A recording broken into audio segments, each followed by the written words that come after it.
하나님의 말씀 마태복음 22장 34절부터 40절까지의 말씀을 제가 봉독하겠습니다. 예수께서 사두개인들로 대답할 수 없게 하셨다 함을 바리새인들이 듣고 모였는데 그 중에 한 율법사가 예수를 시험하여 묻되 선생님이여 율법 중에 어느 계명이 크니까? 예수께서 가라사대 내 마음을 다하고 목숨을 다하고 뜻을 다하여 주 너의 하나님을 사랑하라 하셨으니 이것이 크고 첫째 되는 계명이요 둘째는 그와 같으니 내 이웃을 내 몸과 같이 사랑하라 하셨으니 이 두 계명이 온 율법과 선지자의 강령이니라. 아멘. 지금 예수님께서는 예루살렘 성전에 올라가셔서 십자가상의 죽음을 앞둔 그 한 주간 고난 주간을 보내시고 계십니다. 성전을 청소하시고 성전에서 그 당시 이 지배층이었던 사두개인, 바리새인, 제사장 이들에게 계속해서 말씀으로 천국을 가르치고 있습니다. 오늘 22장도 천국에 대한 비유의 말씀과 또 우리가 이 땅에서 어떤 계명을 중심으로 살아가야 할 것인가에 대한 말씀을 주셨는데 본문을 통해서 은혜를 받도록 하겠습니다. 22장 1절부터 함께 말씀을 보시겠습니다.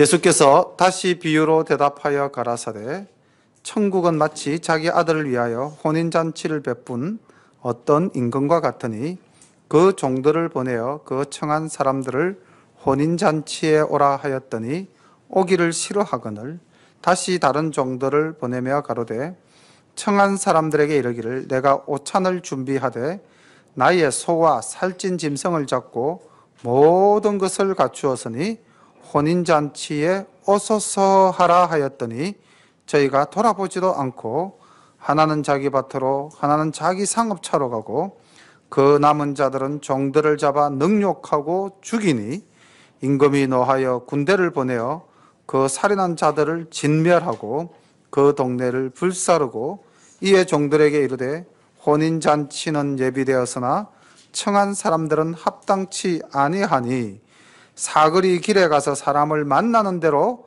혼인잔치에 청하여 오너라 한데 종들이 길에 나가 악한 자나 선한 자나 만나는 대로 모두 데려오니 혼인자리에 손이 가득한지라. 임금이 손을 보러 들어올세 거기서 예복을 입지 않은 한 사람을 보고 가로되 친구여 어찌하여 예복을 입지 않고 여기 들어왔느냐 하니 저가 유구무원이언을 임금이 사원들에게 말하되 그 수족을 결박하여 바깥 어두움에 내어 던지라. 거기서 슬피 울며 이를 갈미 있으리라 하니라. 청함을 받은 자는 많되 택함을 입은 자는 적느니라. 천국을 마치 혼인잔치에 비유해서 우리에게 메시지를 주고 계시는데 주제가 무엇일까요? 이 말씀의 대강, 요지는 뭘까요? 하나님의 무한하신 사랑입니다. 값없이 주시는 하나님의 크신 은혜, 하나님의 그 크신 사랑. 여기서 청함을 받은 사람은 대체적으로 유대인을 의미한다고 보면 되겠습니다. 하나님이 택한 백성. 그런데 그 유대인은 예수님을 영접합니까? 영접하지 않습니까? 영접하지를 않죠. 그러니까 예수님 당신이 곧 사실은 우리에게 있어서는 천국의 열쇠요, 천국의 모형입니다. 우리가 부활하신 예수님의 모형이 곧 부활한 우리의 모습일 수도 있습니다. 이렇듯 천국은 하나님께서 혼인잔치를 베푸시고 그 사람들을 청하였는데 먼저 청한 사람들은 오지 않았습니다. 그런데 재미있는 것은 3절에 혼인잔치에 오라 하였더니 그 오라에 동그라미를 한번 쳐주시기 바랍니다. 그 다음 4절에 가서 4절 문장 거의 마지막에 혼인잔치에 오소서 하라 하던 게 오소서의 동그라미를 짚보기 바랍니다. 서술어가 조금 바뀌었죠. 오라는 명령인데 오소서는 이제 청유형으로 바뀌었습니다. 그러니까 오라는 명령이었지만은 오소서는 이제 내가 당신을 청하니 와 주십시오 하고 이제 부탁하는 어투가 되었거든요. 그리고 두 번째 오소서 했을 때는 또 어떻게 준비를 했냐면은 나의 소와 살찐 짐승을 잡고 모든 것을 다 갖추었다고. 이게 하나님의 사랑이죠. 그리고 하나님이 친히 겸손하게 모범을 보이십니다. 자신을 낮추시고 이제 천국 혼인잔치에 오십시오 하고 부탁을 한 겁니다. 명령을 한 것이 아니고 부탁을 했어요. 처음에는 임금이 명령을 했지만은 두 번째는 임금이 모든 것을 갖추어 놓고 부탁을 했습니다. 그런데 이 부탁을 받은 사람들의 모습이 어떻습니까? 하나님의 말씀에 순종이 아니라 자기의 생각대로 자기의 소견에 옳은 대로 행하였다라는 사사기 시대의 사람들과 동일한 모습을 보이고 있는 것입니다. 하나는 밭으로 가고 하나는 자기 상업차로 갔다. 오늘날 우리들의 모습이 하나님께서는 혼인잔치를 벌이고 이렇게 우리를 오라고 하시는데 우리는 각자의 우리의 일을 찾아서 떠나간 것은 아닌가? 그런 일은 없었던가? 한번 돌아봐야 되겠습니다. 그렇게 했을 때 어떤 일이 벌어졌는가? 노하여 군대를 보내어 그 사람들을 다 진멸하였다라고 기록을 하고 있습니다. 그리고 대신에 이제 길거리에 나가서 많은 사람들, 그 사람이 어떠하든지 간에 그들을 청하라. 이제 여기 이 사람들은 누굴까요? 마지막으로 청함을 받은 사람들은 청함을 받은 사람은 그냥 우리 모두라고 보면 됩니다. 우리 모두가 이제 청함을 받은 거죠. 근데 여기에 이제 청함을 받아서 다 들어갔는데, 혼인잔치에 다 들어갔는데 한 사람이 예복을 입지 않았다고 기록이 되어져 있습니다. 그렇죠? 자, 그러면 이게 무슨 말인가? 예복을 입지 않은 사람. 옳은 행실. 근데 여기 이제 부른 사람들의 종류를 보니까 이렇게 되어 있습니다. 선한 자나 악한 자나. 그러니까 이게 지금 세 번째 청함 받은 사람은, 혼인잔치에 참여한 사람은 세상 모든 사람입니다. 그들이 도덕적으로나 또는 행위적으로나 깨끗하게 할 수 있었던 사람도 있었지만 그렇지 못한 사람들도 많았겠죠? 근데 이 예복이라는 것은 무엇을 의미하는 걸까? 이제 성경 자료들을 찾아보니까 그 당시 이스라엘 풍속을 좀 알면 이제 이해가 되더라고요. 저도 이걸 처음에는 잘 몰랐거든요. 근데 예복은 혼인하는 집에서 미리 준비를 해 놓는 데입니다. 그럼 이제 손님들이 와가지고 그 입구에서 이제 그 준비해 놓은 옷을 입고 들어가면 되는 거예요. 내가 준비하는 게 아니고. 주인이 그 예복까지도 다 준비를 해둔 데입니다. 그러면 이제 들어갈 때 내가 그 옷만 입으면 되는 거죠. 그렇지 않습니까? 내 노력이나 내 공로가 필요합니까? 필요하지 않습니까? 필요 없죠. 그냥 하나님이 주시는 그 집주인이 베풀어 준 배려에 내가 그냥 감사합니다라고 복식만 차려 입으면 되는데 이 사람이 안 입은 거예요. 최소한의 성의도 없는 거죠. 기본적인 것이 안 되어 있다는 것이겠죠. 그래서 12절에 어찌하여 너는 예복을 입지 않았느냐 했을 때 이 사람이 유구무원이다. 입이 있어도 할 말이 없었다는 거죠. 만약에 자기가 준비하는 것이었다면 형편이 안 돼서 못 입고 왔다든지 자기 나름대로 변명을 할 수도 있는데 변명할 수도 없는 상황이거든요. 자, 그러면은 우리는 예복을 입었는가? 우리가 이 하나님의 천국잔치, 그와 동일한 이 땅의 모형인 하나님께 예배드리러 나오는 이 자리에 우리는 그냥 값없이 주님의 은혜로 왔고 또 하나님께서 우리가 이 자리에 앉아서 그 잔치를 즐기면 되는데 그때 나는 내 마음을 정결히 하고 교회 들어서기 전에 내 스스로 한 번 더 의식을 위한 예복을 갖추었던가는 늘 우리가 돌아볼 수 있는 내용이 되겠죠. 근데 이것을 게을리했다는 겁니다. 이것을 게을리하니 뭐라고 그렇게 말씀을 하셨냐면은 바깥 어두운 데 내어 던지라고 이야기했습니다. 이 바깥 어두운 데는 보통 우리가 엄부라고 봐야 되겠죠. 그죠? 그러니까 비록 청함도 받았지만은 청함을 받기는 받았지만은 그는 나아갈 수 있었다, 나아갈 수 없었다? 나아갈 수가 없었다는 겁니다. 우리가 예수를 믿어도 만약에 우리가 예복을 입는 그 절차를 거치지 않는다면은 우리도 나가서 어두운 데 던져질 수가 있다는 것입니다. 그래서 예수 믿었다고 다 천국 가고 예수 믿었다고 다 모든 것이 보장이 되는가? 이거는 우리가 심각하게 생각해 봐야 되죠. 그래서 주님도 그렇게 말씀하지 않았습니까? 주여 주여 하는 자마다 다 천국에 들어가는 것은 아니다라고요. 이렇게 해서 이제 혼인잔치의 비유를 이스라엘 사람들에게 이야기하니까 자, 받아들이는 이 유대인들은 어떠했을까요? 이게 곧 자기들의 이야기 아니겠습니까? 많이 불쾌했겠죠. 그래서 이제 15절부터 보겠습니다. 이에 바리새인들이 가서 어떻게 하여 예수로 말의 올무에 걸리게 할까 상론하고 자기 제자들을 헤롯 당원들과 함께 예수께 보내어 말하되 선생님이여 우리가 아노니 당신은 참되시고 참으로서 하나님의 도를 가르치시며 아무라도 꺼리는 일 없으시니 이는 사람을 외모로 보지 아니하심이니이다. 그러면 당신의 생각에는 어떠한지 우리에게 이르소서. 가이사에게 제를 바치는 것이 가하니이까 불가하니이까? 한데 예수께서 저희의 악함을 아시고 가라사대 외식하는 자들아 어찌하여 나를 시험하느냐? 셋돈을 내게 보이라 하시니 데나리온 하나를 가져왔거늘 예수께서 말씀하시되 이 형상과 이 글이 네 것이냐? 가로되 가이사의 것이니이다.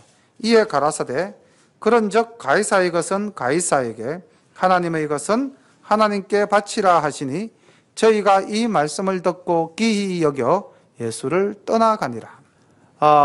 바리새인들이 상당히 언짢았습니다. 이 지금 자기들을 심판의 대상자로 지금 주님께서 말씀을 하시니까 그래서 말로써 이제 예수님을 곤란하게 하려고 거기서 말의 올무라는 말이 나오죠. 그죠? 말의 올무. 그러니까 우리가 말 잘못 내뱉어가지고 크게 실수하거나 낭패를 당하는 일들이 있지 않습니까? 그러니까 이제, 언변으로서, 논리로서 예수님을 어떻게 한번 해볼까 하고 바리새인들이 이 작당을 했는데 16절에 보면 자기 제자 밑줄 것이고 헤롯 당원도 밑줄 것이기를 바랍니다. 그러니까 이제 바리새인의 제자는 말을 하기 위한 것이고 헤롯 당원은 행동을 하기 위한 것입니다.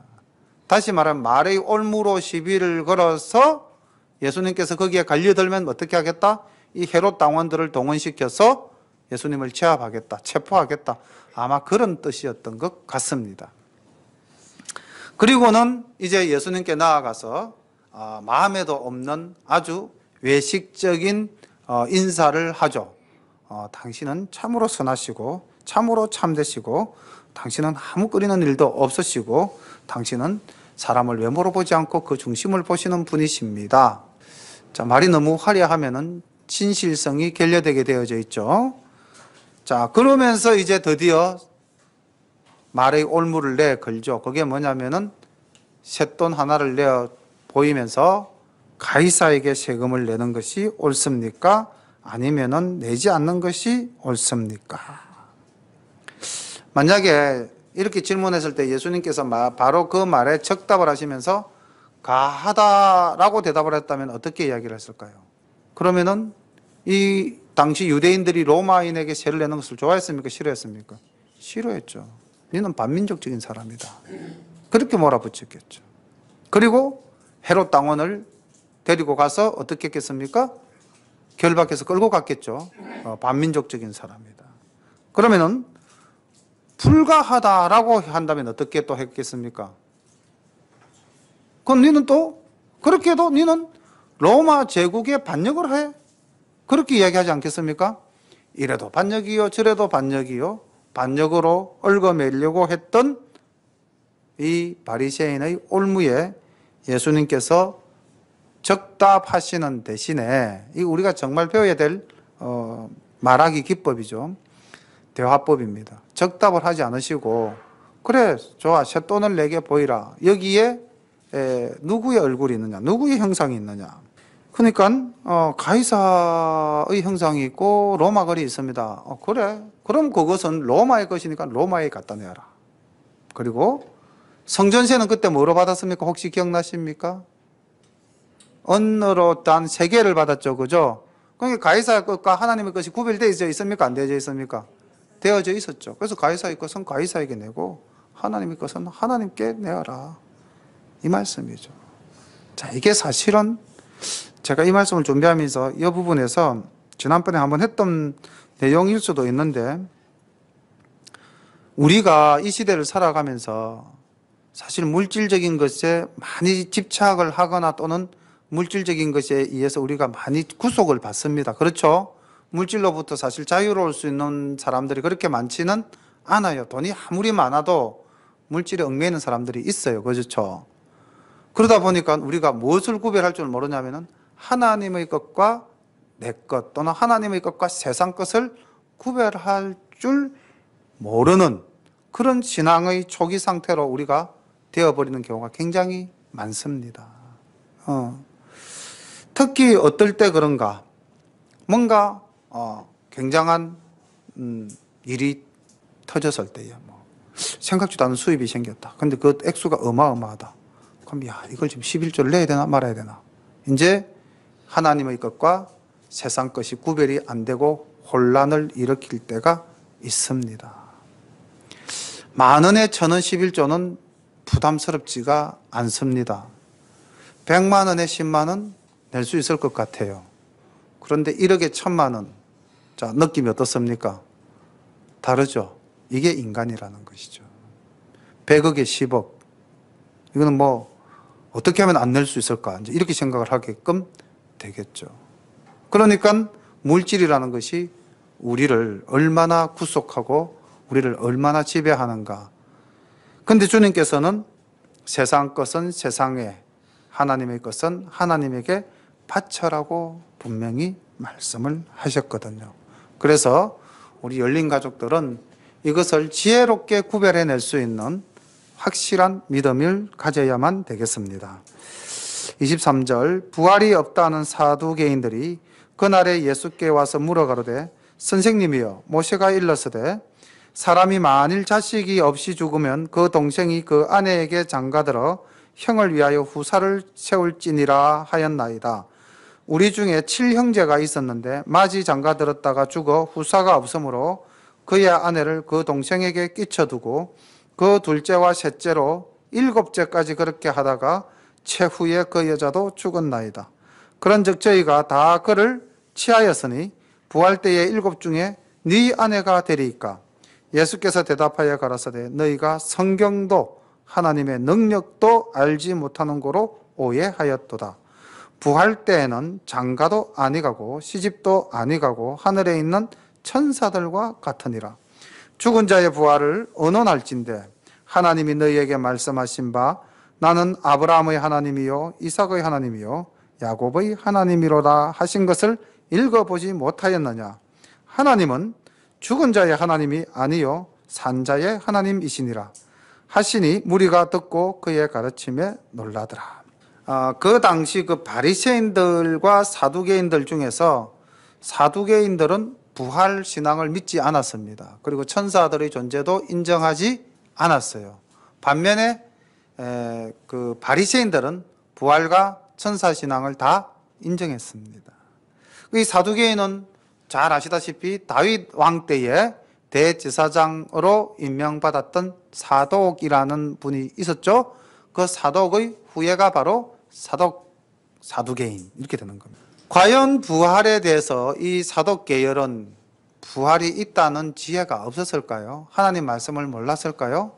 구약 성경에는 부활에 대한 언급이 전혀 없을까요? 제가 찾아봤습니다. 구약 중에서도 부활에 관한 기록이 3군데 정도에 굉장히 확실하게 나옵니다. 제일 먼저 나온 내용은 시편 16편 10절 시편 16편 10절을 보면 이는 내 영혼을 엄부에 버리지 아니하시며 주의 거룩한 자로 썩지 않게 하실 것임이니이다. 그러니까 이 시편의 저자는 우리가 죽어서 어디로 간다? 그 음부나 아니면 낙원으로 간다는 것을 알고 있었죠. 그리고 썩지 않는다. 다시 말하면 부활신앙의 단서가 있었다는 것을 알 수가 있습니다. 그리고 이제 좀 더 하나님께서 직접적으로 말씀하신 것이 에스겔서 37장 13절. 에스겔서 37장 13절에 보면 내 백성들아 내가 너희 무덤을 열고 너희로 거기서 나오게 한적 너희가 나를 여호와인 줄 알리라. 자, 이 말씀을 보면은 확실하게 부활에 대한 말씀이 되죠. 그죠? 무덤을 열고 너희들이 나와서 하나님인 줄 알게 될 것이다. 또 비슷한 시기에 선지자였던 다니엘서에 보면은 다니엘서 12장 2절에 보면 땅의 티끌 가운데 자는 자는 보통 죽은 자를 자는 자로 가잖아요. 땅의 티끌 가운데서 자는 자 중에 많이 깨어 영생을 얻는 자도 있겠고. 자, 그러니까 죽어서 있던 사람들이 깨어서 영생을 얻는다. 이건 천국 간다는 이야기죠. 그죠? 그 다음 수욕을 받아서 무궁히 부끄러움을 입을 자도 있을 것이다. 이건 어디로 간다? 지옥 간다. 그렇죠. 이건 다니엘서는 최후의 심판까지도 이야기를 하고 있습니다. 자, 그렇다면 구약에서 이렇게 분명하게 부활에 대한 이야기가 있었음에도 불구하고 제사장의 후예라고 하는 사도계인들은 사도의 후손들은 그 부활신앙을 믿지 않았다는 겁니다. 그러니까 성경을 모른다는 예수님의 말씀이 옳죠. 너희들은 성경도 모른다. 그리고 너희들은 하나님의 능력도 모른다. 하나님은 어떤 분이시냐? 그 죽은 자를 살리셔서 그들의 하나님이 되시는 분이시다. 그래서 하나님을 부를 때는 우리는 아브라함의 하나님, 이삭의 하나님, 야곱의 하나님이 있을 때 그들은 이미 수천 년 전에 이 땅에서 사라진 인물이지만 하나님은 그들의 영을 살리셨고 그들의 하나님이 되신다. 산자의 하나님이시다. 이런 이야기죠. 여기서 나오는 이 풍속은 우리나라에도 요 유사한 풍속이 있었습니다. 형수치사제 이래가지고 우리나라 고구려 역사에 보면은 그 집안에서 이제 맏형이 결혼해서 자식 없이 죽으면은 그 동생이 그 형수에게 씨를 주어서 그 형의 후사를 이어가게 하는 제도가 있었는데 이게 이제 좀 비윤리적이잖아요. 그죠? 그래서 이제 새롭게 생겨난 제도가 뭐겠습니까? 양자 제도라는 겁니다. 이제 뭐 첫째 형님 집에는 아가 없으면 이제 어떻게 합니까? 둘째 동생 집에서 애 하나를 데려다가 양자로 입적시키는 일이 있었죠. 그죠? 이제 이게 뭐 이스라엘이나 우리나 이 형수치사제는 동일하게 있었던 고대인의 하나의 풍속이었습니다. 근데 이제 말로는 굉장히 논리가 반듯하죠. 첫째가 죽고 애가 없었으니까 둘째가 받고 둘째가 받았는데 또 바로 둘째가 죽으니까 애도 없었고 셋째가 받고. 그럼 예수님 말씀에 부활이 있다고 하는데 이 부활했을 때에 이 여자는 도대체 누구의 아내입니까? 지금 이렇게 질문을 한 거예요. 누구의 아내입니까? 누구의 아내예요? 첫째, 둘째, 셋째, 넷째, 다섯째, 여섯째, 일곱째의 아내입니까? 모두의 아내입니까? 여기서 이제 우리가 부활 신앙을 정확하게 알아야 되는 거예요. 우리가 부활했을 때는요, 이 세상의 인연이라는 것이 있을까요? 없을까요? 없습니다. 근데 제가 이제 천국도 안 가봤고 아직까지 낙원도 안 가봤는데 우리가 죽으면 바로 천국 가는 것이 아니라 천국과 지옥은 최후의 심판 있고 난 다음 가지 않습니까? 그럼 이제 천국과 지옥으로 가기 위해서 뭐 타죠? 부활하죠. 그렇죠? 7번째 나팔이 불면 우리는 부활합니다. 그렇죠? 그럼 그 이전까지는 우리는 어떻습니까? 죽어서 그 영혼이 어디로 간다? 낙원이나 음부로 가죠. 낙원은 아브라함의 품일 거고. 그렇죠? 그럼 이때는 어떻게 될까요? 낙원과 음부에 갔을 때 우리는 어떤 존재로 가 있을까요? 이 단서를 보여주는 것이 거지 나사로 이야기입니다. 부자와 나사로 이야기를 보면은 부자가 나사로를 알아봅니까? 못 알아봅니까? 알아보죠. 그러니까 이 땅에서의 모든 관계가 그대로 유지가 됩니까? 안 됩니까? 유지가 되죠. 그래서 만약에 우리가 먼저 믿었던 신앙의 선조들을 만난다면 어디 가서 만납니까? 천국 가서 만나는 것이 아니라 낙원 가서 만난다고 봐야 되겠죠. 뭐 돌아가신 우리 아버지를 본다든지 어머니를 만난다든지 하는 것은 낙원에서는 아마 그게 가능할 것 같습니다. 뭐 내가 안 가봐서 정확하게는 모르지만은 어쨌든 성경 말씀에 거지 나사로 이야기가 분명히 아브라함의 품에 있는 나사로를 음부에 있는, 그리고 음부와 낙원은 서로 통하는 거예요.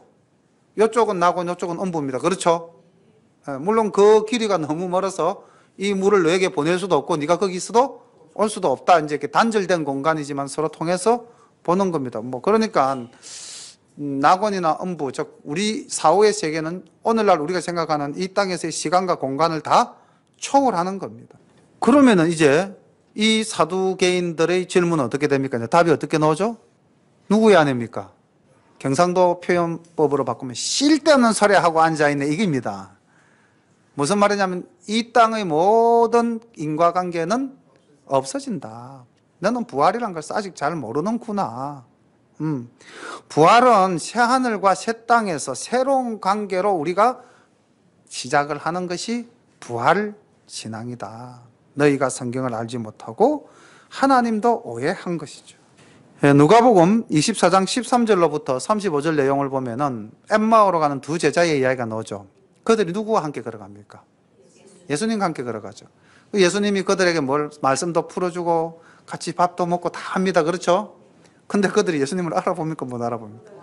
이게 이제 부활한 모습의 한 모형이라는 것이죠. 그렇지 않습니까? 예. 그러니까 그 예수님 육신으로 계실 때의 예수님의 모습과는 전혀 다른 모습으로 바뀌었다는 거죠. 그러니까 우리가 뭐 정확하게는 모르니까 성경 안에 있는 것만 가지고 찾아볼 수밖에 없지 않습니까? 그렇죠? 고린도전서 15장을 읽어보면 부활신앙에 대해서 바울이 잘 설명해 놨어요. 그때도 보면 우리의 썩어질 것, 이 육신이죠. 그죠? 이것이 무엇으로 바뀐다? 영원히 썩어지지 않을 것으로 바뀐다라고 기록되어 있고, 무엇을 비유로 이야기를 하냐면요, 씨 뿌리는 비유를 이야기하고 있습니다. 자, 씨가 지금 씨의 형태와 이 씨가 땅에 떨어져서 썩어서 새로운 싹이 났을 때의 모습은 같습니까? 다릅니까? 씨와 싹은 완전히 모습이 다르죠.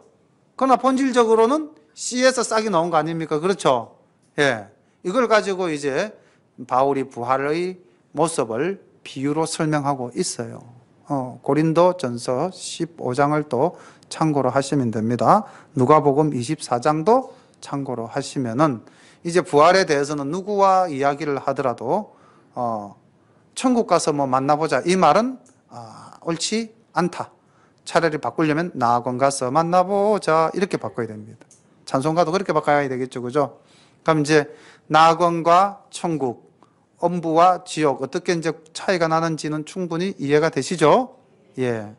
그래서 여기서 지금 부활을 언급했기 때문에 이거는 낙원과 음부의 개념이 아니라 천국과 지옥의 개념으로 가야 되고 최후의 심판의 상황으로 가야만 이 부활 신앙이 이제 온전히 성립이 되는 거죠.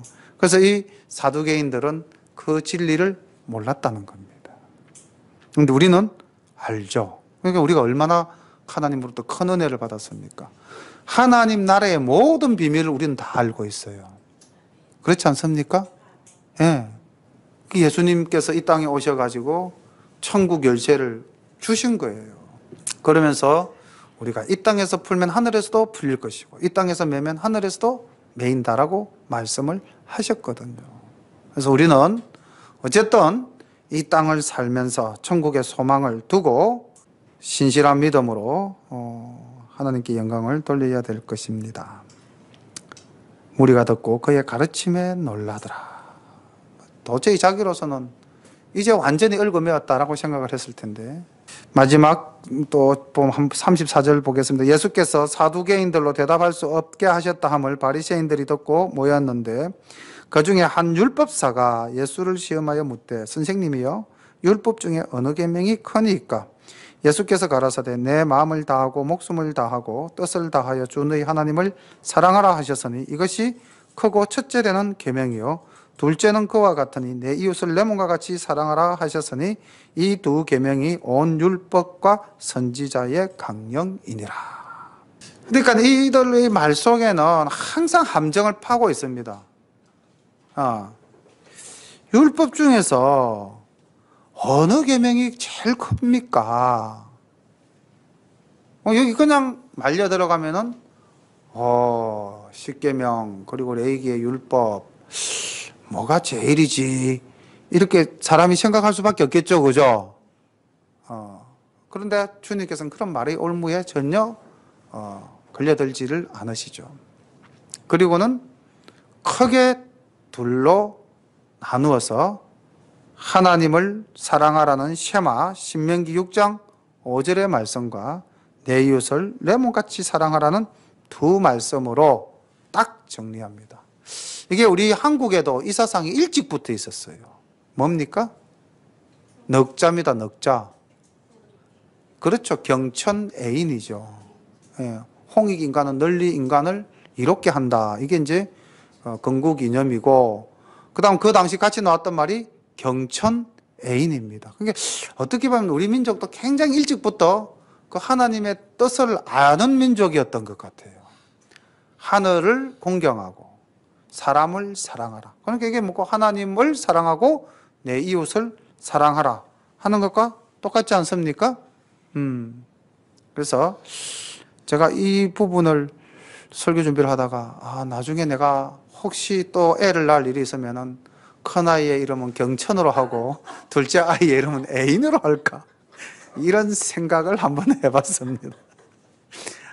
그리고 이름을 볼 때 경천아, 애인아, 하나님 사랑, 이웃 사랑. 뭐 그런 생각, 쓸데없는 생각이죠. 한번 해봤습니다, 그냥.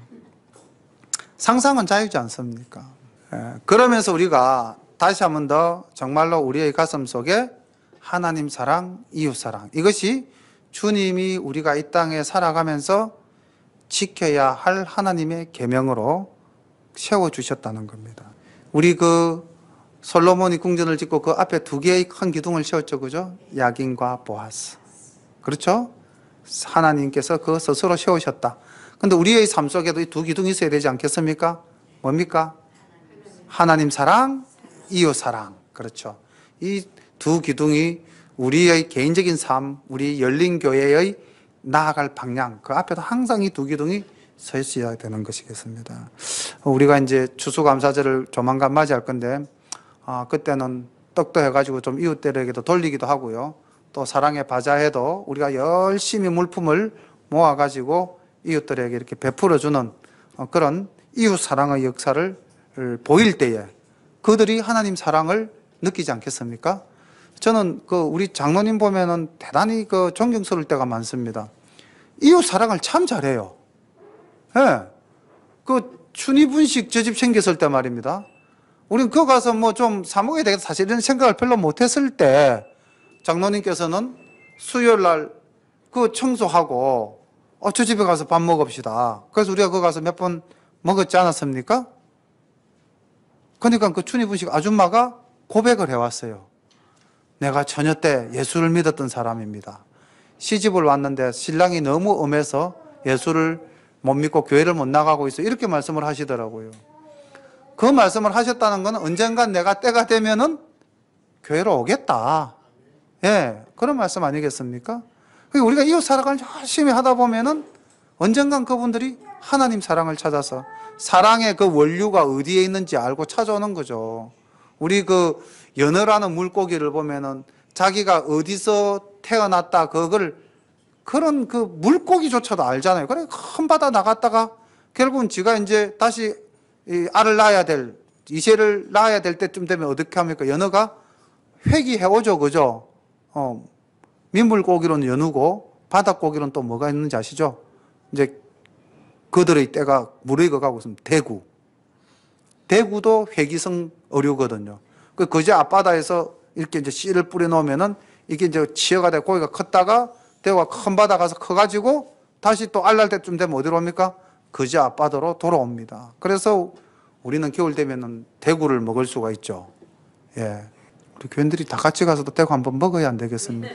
어쨌든, 지금 연어와 대구의 이야기를 한 것은 그런 미생물들도 자기 생명의 원점이 어디라는 것을 아는데 우리가 우리의 원형이 어디입니까? 하나님 아닙니까? 그렇죠? 하나님이 형상을 따라서 우리를 지었다 했으니까. 그럼 우리 속에는 항상 그 하나님에 대한 사랑, 하나님의 사랑이 우리 속에 있으므로 우리는 그 사랑을 가지고 하나님도 사랑할 수 있고 이웃도 사랑할 수 있다는 것입니다. 41절, 바리새인들이 모였을 때 예수께서 그들에게 물으시되 너희는 그리스도에 대하여 어떻게 생각하느냐? 네 자손이냐? 대답하되 다윗의 자손이니이다. 가라사대 그러면 다윗이 성령에 감동하여 어찌 그리스도를 주라 칭하여 말하되 주께서 내 주께 이르시되 내가 내 원수를 내 발 아래 둘 때까지 내 우편에 앉아서라 하셨도다 하였느냐? 다윗이 그리스도를 주라 칭하였은즉 어찌 그의 자손이 되겠느냐 하시니 한 말도 능히 대답하는 자가 없고 그날부터 감히 그에게 묻는 자도 없더라. 그러니까 이제 주님께서 뭐라고 말씀을 하셨냐면은 너희들이 자꾸 나를 다윗의 후손이라고 그러는데 그래, 육신적으로 내가 다윗의 후손으로 온 것이 맞다. 그러나 나의 본질은 무엇이다? 그리스도라는 것이죠. 나는 그리스도다. 자, 이게 말씀에도 있다.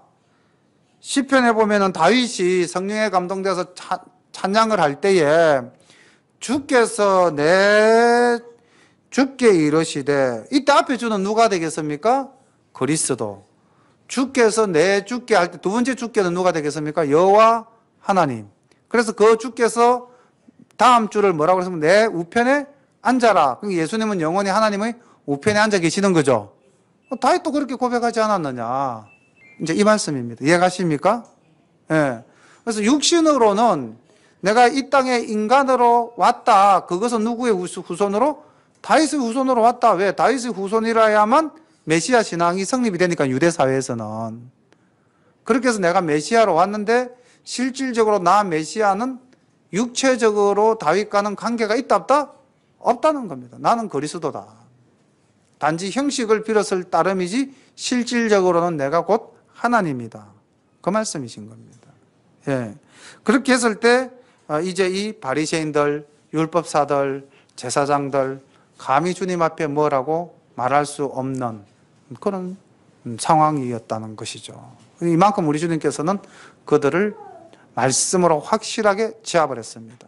오늘날 우리 성도님들이 이렇게 말씀을 정확하게 알아야만 그 신천지인지 구천지인지 그 아들이 와도 우리가 능히 대적할 수 있지 않겠습니까? 여호와의 정인이 오면 우리는 예수님의 정인이다 그러면서 맞짱 떠야 되지 않겠습니까? 그래서 우리가 정말 말씀은 정확하게 알아야 되고요. 창세기부터 요한계시록까지 말씀을 정확하게 알아야 한다는 그 노후 목사님의 말씀은 진리입니다. 그 부분만큼은 우리가 정말 좋은 목사님을 우리가 만나서 하나님의 말씀을 바로 알게 되었다. 정말 감사해야 될 일입니다. 예. 오늘은 주님께서 천국에 대한 천국의 비유와 또 사두개인 바리새인들이 이 말의 올무로 예수님을 넘어뜨리려 했을 때에 우리 주님께서 얼마나 지혜롭게 말씀을 하셨던가, 그리고 그들을 제압하셨는가 하는 것들을 살펴보았습니다. 다른 거 다 잊어버리면 안 되시겠지만은 두 기둥만을 확실하게 기억하시기를 바랍니다. 우리는 하나님 사랑, 이웃 사랑. 예, 기억이 하기 어려우시면 목사님이 애를 낳으면 경천아 애인아 한다더라. 그러면 절대로 안 잊어버리시겠죠? 예, 기도드리겠습니다. 사랑의 아버지 하나님, 은혜를 감사드립니다. 하나님께서 우리를 주님의 백성으로 택하여 주셨는데 그럼에도 불구하고 하나님의 천국 잔치를 거부하는 우리의 삶을 쫓아 세상으로 나아가는 삶을 살고 있지는 않은지 다시 한 번 더 돌아봅니다. 하나님, 항상 주님을 내 마음속에 우선으로 모시고 무슨 일을 하든지 하나님의 일부터 하는 우리 모두가 될 수 있도록 인도하여 주옵소서.